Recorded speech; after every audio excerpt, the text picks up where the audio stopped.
who say men don't commit.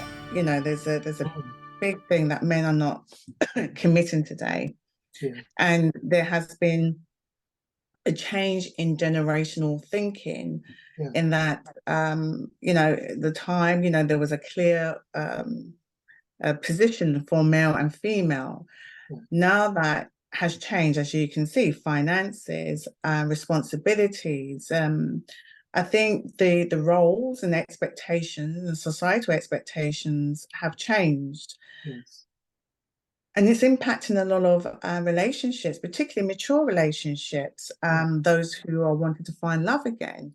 yeah. Um, I don't know, what would you say with all that stuff? Do you think that that's Um, quite clear in your work? I think we have to reap what we have sown in our society, and you need to remember, for decades, for example, there was a perception of what femininity is and what masculinity is. There's something Mm, of attempts in the past to make us all unisex, when actually, from cavemen days, there is masculinity and there is femininity, and they're quite separate and unique things, but we try to bring them together. And so we've gone through decades of reforms or attempts by society. For example, women wanted so much more independence. Men tried to break out of and unshackle and I guess find their feminine self, etc. But at the risk of what? Is there something of their masculinity? We just have had so many different things going on in society over different decades that we've had to try and adapt to what the culture is calling us to be and to do. I don't just say that mm, for men, I say that for women. And we've sort of lost our identity. But of mm. course, if the grass is greener on the other side, well, you don't have to work at stuff anymore. Remember, we do have a throwaway society mentality over stuff. And so people can also become a throwaway. You don't repair it. Um, and so the relationship is as good as we're both in agreement that it should be. You've got prenuptials, you've got etc. And so the traditional, um, I'm not here to try and espouse going back to traditional models necessarily, but I am saying there were some things that held us in boundaries, held people Mm, together within a culture and a society. They've all broken down. So we've just gotta we've lost our way.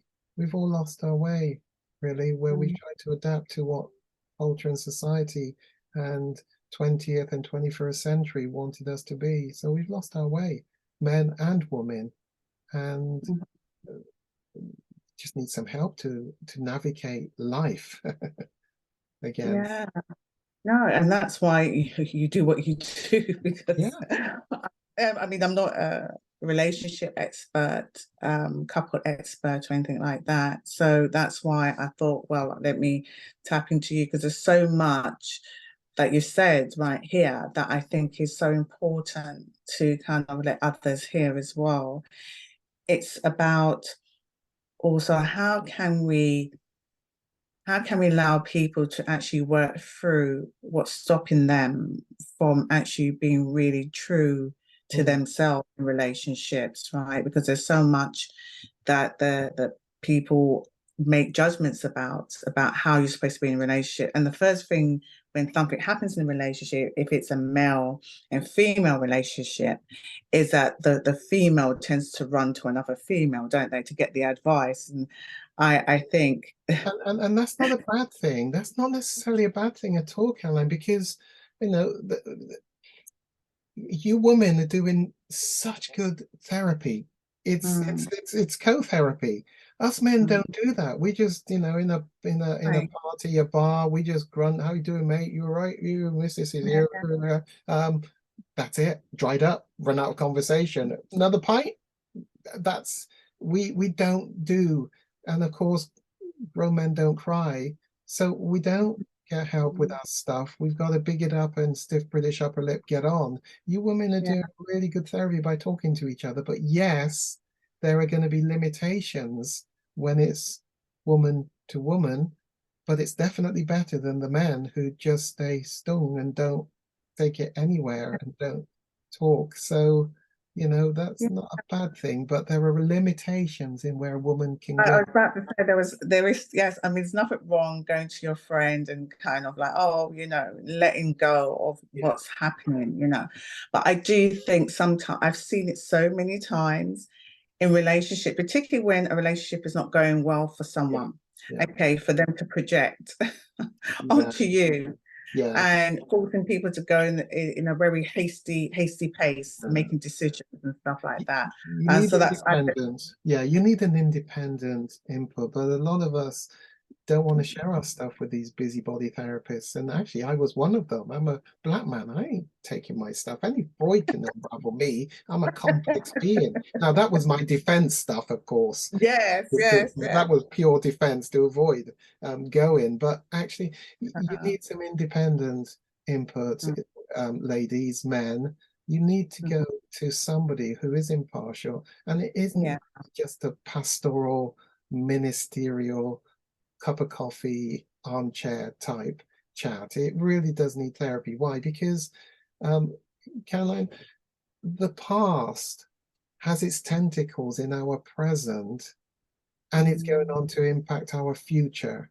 And so we yeah. need to take a journey back into the past. That's what psychodynamic therapy really is about, to begin to understand, Mm, how did I, the little child, develop from here to become the mhm. adult that I am today? And Yeah. I use this to explain how it is Yes. inside here is this inner child. And the inner child that gets hurt back there early on in life learns to build layers and layers and layers and layers of protection in order to avoid that hurt ever happening again. So there are learned behaviors that are so well entrenched and neural pathways that are set up Mhm. so early in childhood, pre-puberty, that is still now being played out in adulthood that we just don't see and don't understand because it's just me being me, doing life how I do life. What's the problem? Well, I'm not the problem. You're the problem. But the problem is Mhm. there is this other person that's done life over here, very different to me, with all that the brain has given them as coping, and then this other one. So, Caroline, just when they come together, of course, they're going to live in harmony for the rest of their life. That's lovely. That's It lovely. ain't going to happen because each of Mm, them are carrying. You see, we're very giving in the early days of courtship, excuse me, because we want the person. So, yeah. but over the next 5, 10 years, there's something that we start to relax. We're not quite as, and our stuff comes out. And the way we Mm, do conflict is based upon what we inherited from the family script as we were growing up. And so, Caroline, it's actually, this is what I do as a therapist, a lot of mm, psychoeducational, imparting knowledge, because what we can understand, we get a chance to now try and do something to affect it and to change it. What we can't understand, we can't see, don't mm. even know it's present in me because it lives in the unconscious. We've got no hope of doing anything about it because I'm not the problem anyway, it's the other person. Over 36,000 downloads of the Sex, Porn, Love Addiction podcast in just 2 years. You're missing out. Take a look.